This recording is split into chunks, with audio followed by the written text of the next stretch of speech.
Hi, today on Repair This Old Car, we're working on a 1967 Mercury Cougar, and we're going to be installing some subframe connectors for this bad boy, because this car here is a 67 XR7 GT 390 car, original big block car, and it's had to have a lot of sheet metal work as far as floor pans and some cowl repairs and other things like that, but we got these subframe connectors from Tin Man Fabrication, and they're very, very good quality. I think sales price and everything was about $200, $208, something like that, with shipping and everything. As you can see, they're really good quality. Welds are real good. It's very strong steel. You can see very, very good for what the price is, and as far as where the bins and stuff are in them, you can't beat it. I've kind of jumped the gun and already went down here and started the installation process of where they need to go. Now on your subframe connector there, you have to cut that out of there, and it slides up in there, and then you'll make a mark here. I already got it pre-marked out, and drill 2 1/2-inch holes there, and that's where you're going to be welding that up.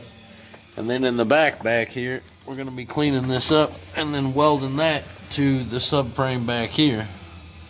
So let's get to it. We're using a unibit. Here we go, getting it.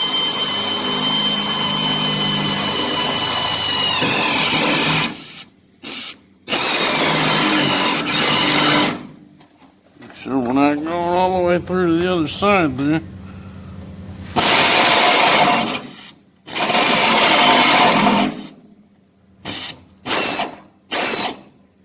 There's one. A little bit of tap magic here. Sorry, air compressor, come on there.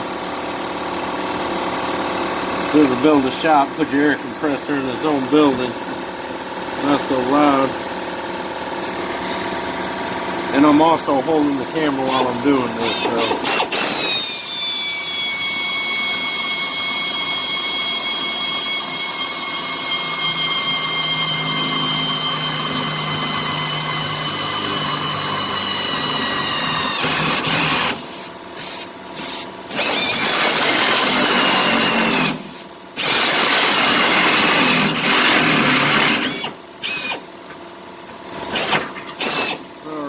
That completes that part. We'll get our subframe connector and we'll get it up in there. Alright, today on Repair This Old Car, we finished up the subframe connectors we got from Tin Man Fabrication yesterday. And we'll go down there and take a look how they look.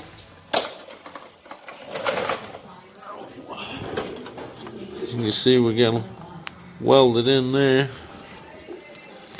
Welded in pretty decent there. Got the backs welded in. Got the other side welded in.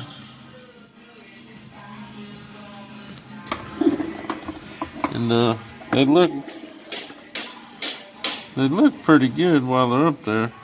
I ended up throwing a coat of paint on them. Just once they're up in there, you can't really get the tops of them, and kind of got my handprints all over them, but they turned out really good, and I'm pretty impressed with them as far as what they're going to be doing, stiffening up basically the chassis of the car, because these unibody cars can flex pretty bad, and they were known for it even back when they were brand new. But other than that, that's it. A couple hours and a couple tools, and got it in there and got it going. Click like and subscribe if you thought the video was pretty decent.